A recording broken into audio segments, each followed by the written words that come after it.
O livro de Mirdá, capítulo 32. Acerca do pecado e da retirada dos aventais de folha de figueira. Narrativa de Mirdá. Já ouvistes falar o pecado, e agora deveis saber como o homem se tornou pecador.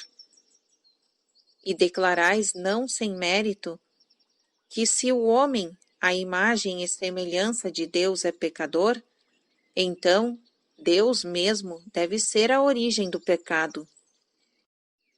Existe uma armadilha para os desavisados, e eu não quero, companheiros, que sejais presos na armadilha. Por isso vou retirá-la de vosso caminho, para que possais também retirá-la dos caminhos dos homens. Não há pecado em Deus, a não ser que consideremos pecado dar do sol algo de sua luz a uma vela. Nem há pecado no homem, a não ser que consideremos pecado queimar-se uma vela inteiramente no sol e assim juntar-se ao sol. Há, porém, pecado na vela que se recusa a ceder à sua luz e que, quando se aplica o fósforo e o seu pavio, amaldiçoa o fósforo e a mão que a segura.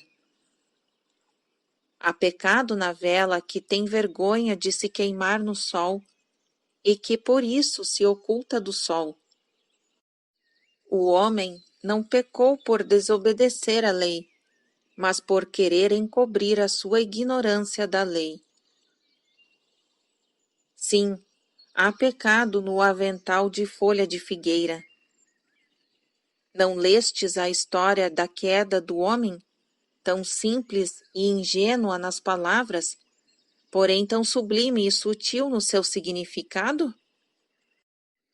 Não lestes como o homem, recém-saído do seio de Deus, era como um Deus recém-nascido, passivo, inerte, não criador?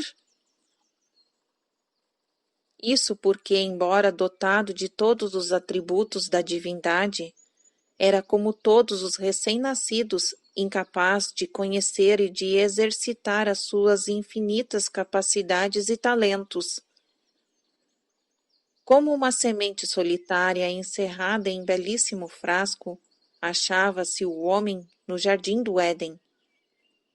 A semente encerrada em um frasco permanecerá semente, e jamais as maravilhas que nela se acham encerradas debaixo da casca serão estimuladas para a vida e a luz, a não ser que seja escondida num solo análogo à natureza e que a casca seja rompida.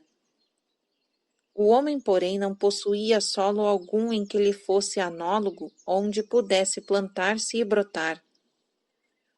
A sua face jamais encontrara outra face na qual pudesse refletir-se.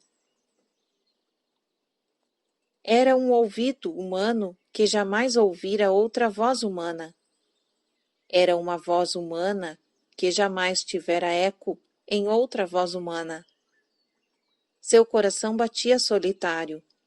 Solitário, inteiramente solitário, encontrava-se o homem em meio a um mundo bem aparelhado e lançado ao seu destino. Era um estranho para consigo mesmo. Não tinha trabalho a executar, nem plano a seguir. O Éden para ele era o que é para o recém-nascido um berço confortável, um estado de bem-aventurança passiva, uma incubadeira bem aparelhada. A árvore do conhecimento do bem e do mal e a árvore da vida estavam ambas ao seu alcance. Ele, porém, não estendia a mão para escolher e provar dos seus frutos, pois o seu paladar, seus pensamentos, seus desejos e até mesmo sua vida estavam todos encerrados nele mesmo, esperando para serem vagarosamente libertados. E ele, por si mesmo, não os podia libertar. Consequentemente, fez-se com que ele produzisse em auxiliar para si a mão que o ajudasse a desatar os seus muitos envolutórios. Onde melhor se poderia obter este auxílio, senão no seu próprio ser, tão rico devido à sua alta potência em divindade? Isto é muito significativo. Eva não é novo pó, nem novo alenta, mas o mesmo pó e o mesmo alento de Adão, ossos dos seus ossos e carne de sua carne. Não surge outra criatura em cena, mas o mesmo Adão solitário e duplicado, um Adão masculino e um Adão feminino. E assim o rosto solitário e sem reflexo obtém uma companhia e um espelho, e o nome sem eco em nenhuma voz humana principia a reverberar em doces estribilhos acima e abaixo pelas alamedas do Éden. O coração cujo palpitar solitário principia a sentir o seu pulso e a ouvir a sua palpitação em um coração companheiro e num peito companheiro. Assim, o aço, sem faíscas, encontra o sílex, que o fará emitir faíscas em abundância. Assim, a vela que não havia sido acesa é acesa em ambas as pontas. Uma vela é um pavio, um é o pavio e uma a luz, embora venha de ambas as pontas. E assim, a semente no fracasso encontra o solo onde possa germinar e revela os seus méritos. Assim, a unidade inconsciente de si mesmo obtém dualidade, para que por meio da fricção e da oposição da dualidade possa compreender a sua unidade. Nisso também o homem é fiel à imagem e semelhança de Deus, pois Deus, a consciência original, projeta de si a palavra, e tanto a palavra como a consciência são unificadas na sagrada compreensão. Não é um castigo à dualidade, mas um processo inerente à natureza da unidade e necessário para o desenvolvimento da sua divindade. Como é infantil pensar de outro modo! Como é infantil acreditar que um processo tão maravilhoso possa terminar o seu curso em 3/20 de anos, mais 10, ou mesmo em 3/20 de milhões de anos. É tão pouco importante assim tornar-se um Deus? Será Deus um amo assim tão cruel e miserável que, tendo toda a eternidade para presentear, não concedesse ao homem mais do que um pequenino intervalo de tempo de 70 anos para que este se unificasse e readquirisse o Éden inteiramente consciente de sua divindade e de sua unidade com Deus? É longo o curso da dualidade, e tolos são aqueles que o medem com calendários. A eternidade não se mede pelas revoluções das estrelas. Quando Adão, o passivo, o inerte, o não criador, foi tornado duplo, ele, consequentemente, se tornou ativo, cheio de movimento e capaz de criar e procriar-se.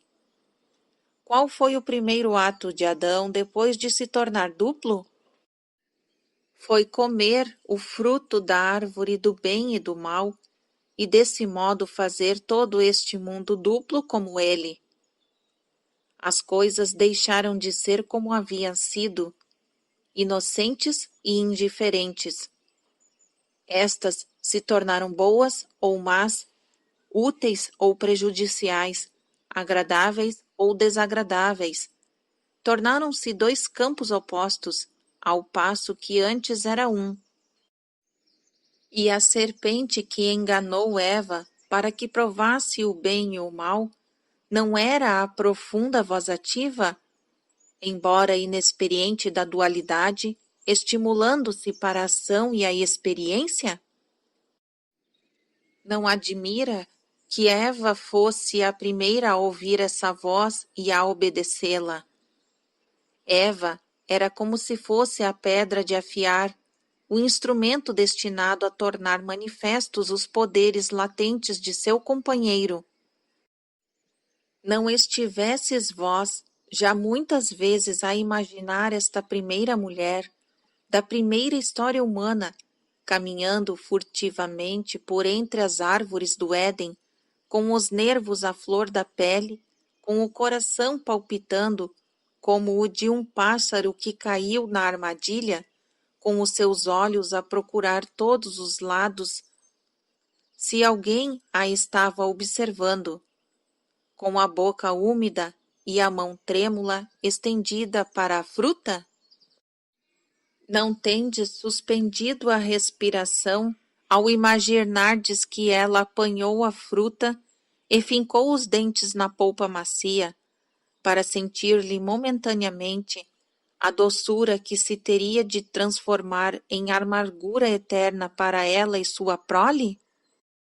Não tendes desejado de todo o coração que Deus paralisasse a audácia louca de Eva, parecendo-lhe no momento exato em que ela estava para cometer aquela ação estouvada, e não depois, com ele, o faz na lenda? E tendo ela cometido aquele ato, não tendes desejado que Adão tivesse a sabedoria e a coragem de abster-se, de se tornar seu cúmplice?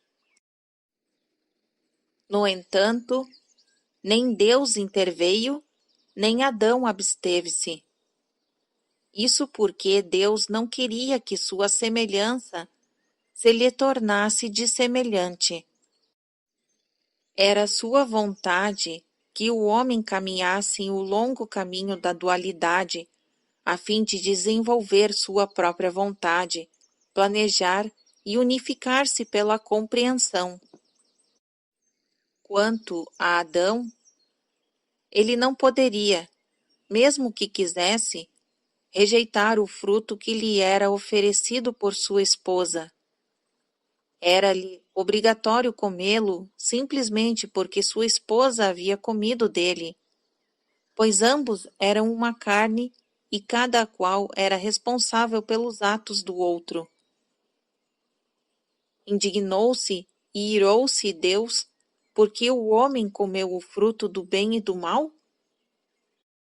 Deus o proibira, e o fez porque sabia que o homem não podia deixar de comer, e ele queria que o homem o comesse. Queria também que o homem soubesse antecipadamente as consequências de comê-lo e tivesse a coragem de arcar com tais consequências. E o homem teve a coragem, e o homem comeu, e o homem arcou com as consequências. E a consequência foi a morte.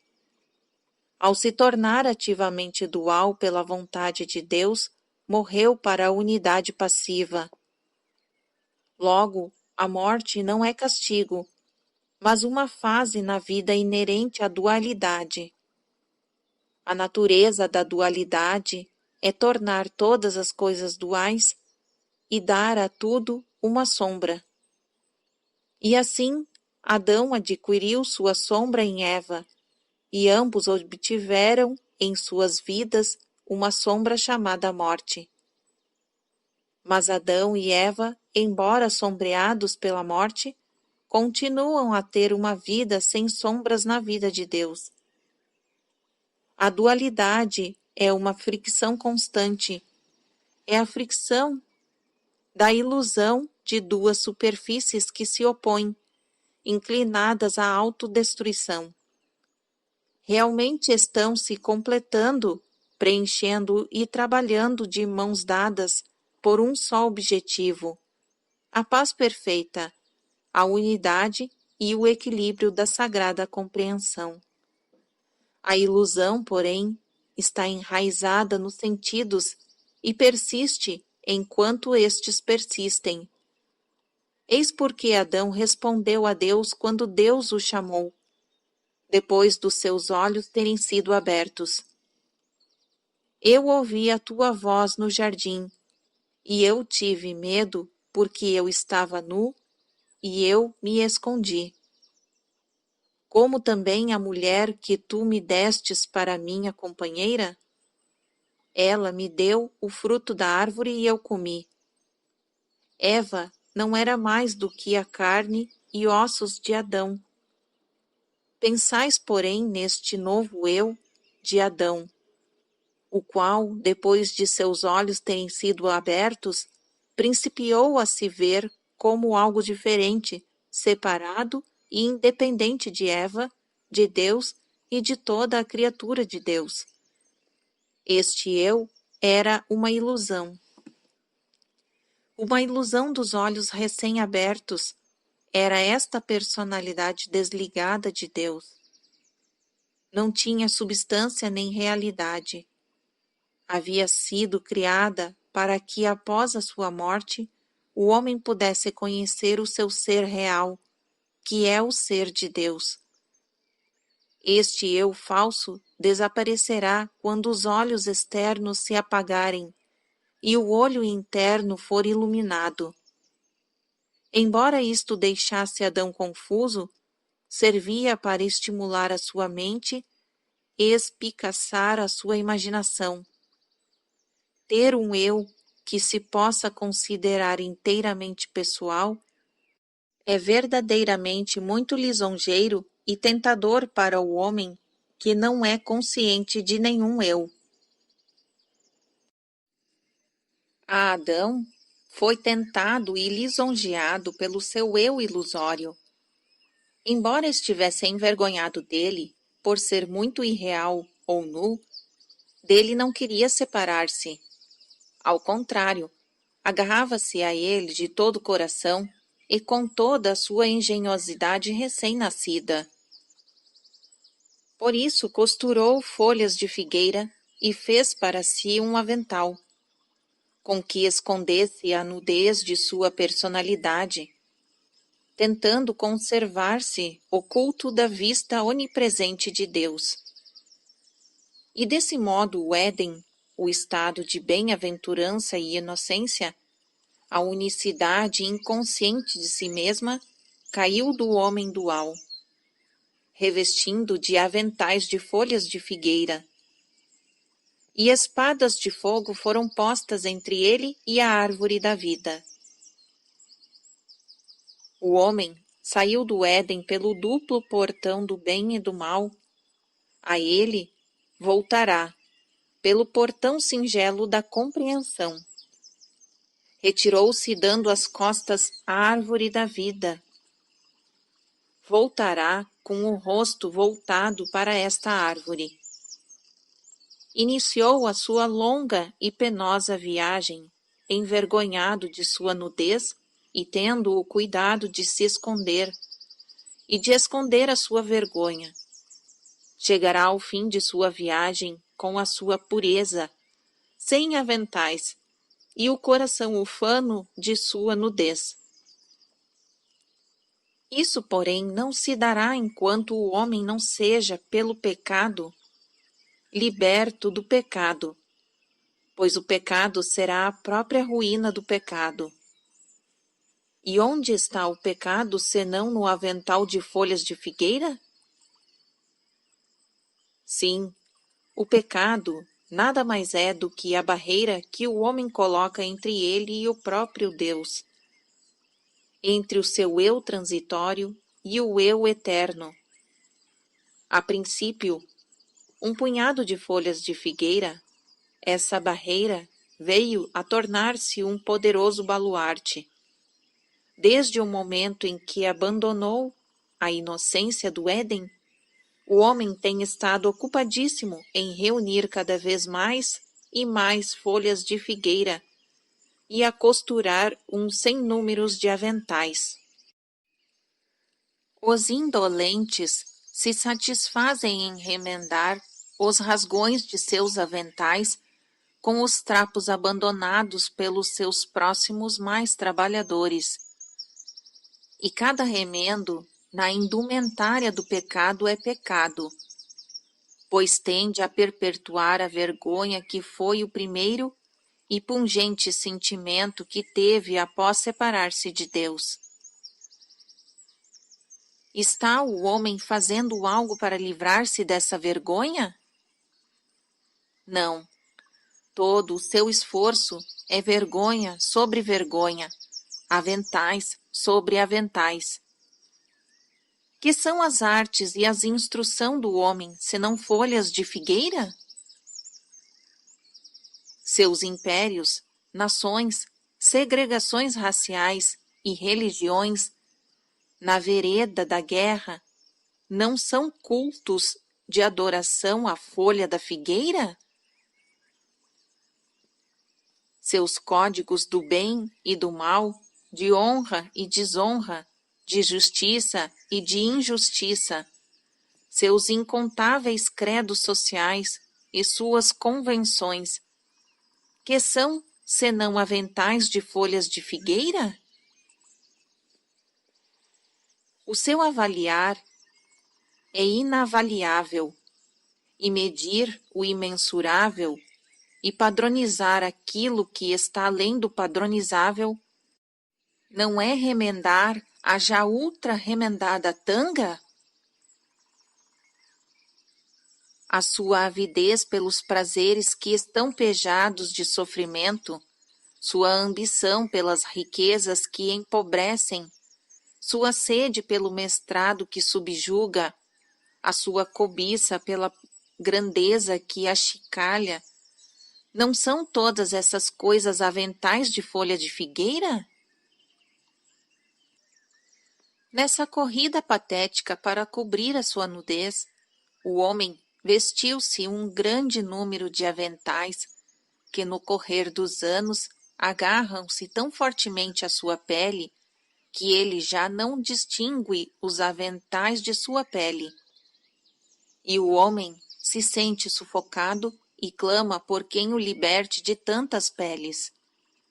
No entanto, em seu delírio, o homem tudo faz para ser libertado de sua carga, menos aquilo que poderia aliviar, e que seria atirar fora essa carga.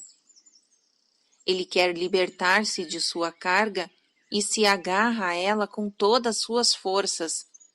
Deseja estar nu e, no entanto, se mantém completamente vestido.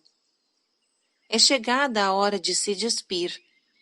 Eu vim para vos auxiliar a lançar fora as suas peles desnecessárias e todos os vossos aventais de folha de figueira, para que assim possais também auxiliar a todos aqueles que anseiam por se verem livres dos seus. Eu só ensino como fazê-lo, mas cada qual terá que se livrar dos seus, por mais doloroso que lhe seja ao despir-se. Não espereis por nenhum milagre que vos salve de vós próprios, nem receis a dor. A compreensão nua converterá vossa dor em um perene êxtase de alegria. Só vós enfrentardes a vós próprios na nudez da compreensão. E se Deus vos chamar e perguntar onde estais, não vos envergonheis, nem temais, nem vos oculteis de Deus, mas ao contrário, deveis permanecer firmes, sem receio e divinamente calmos, respondendo a Deus. Segura no Senhor Deus, nossa alma, nosso ser, nosso único eu. Envergonhados e medrosos e sofrendo dores, caminhamos pela áspera e torturosa vereda do bem e do mal, que tu nos apontastes na aurora do tempo. A grande nostalgia apressou os nossos passos e a fé sustentou os nossos corações. E agora a compreensão nos libertou de nossas cargas, curou as nossas feridas e nos trouxe de volta à tua santa presença, luz do bem e do mal, da vida e da morte, luz de todas as ilusões da dualidade, luz, exceto do manto do vosso ser, que tudo nos envolve. Sem folhas de figueiras para esconder a nossa nudez, aqui estamos diante de ti, livres da vergonha, iluminados e sem temor. Toma-nos, estamos unificados. Toma-nos e realizamos-nos. E Deus vos abraçará com um infinito amor e vos levará diretamente à sua árvore da vida. Assim ensinei eu a Noé. Assim eu agora vos ensino. Naronda fala. Também isto nos foi dito pelo mestre à volta do braseiro.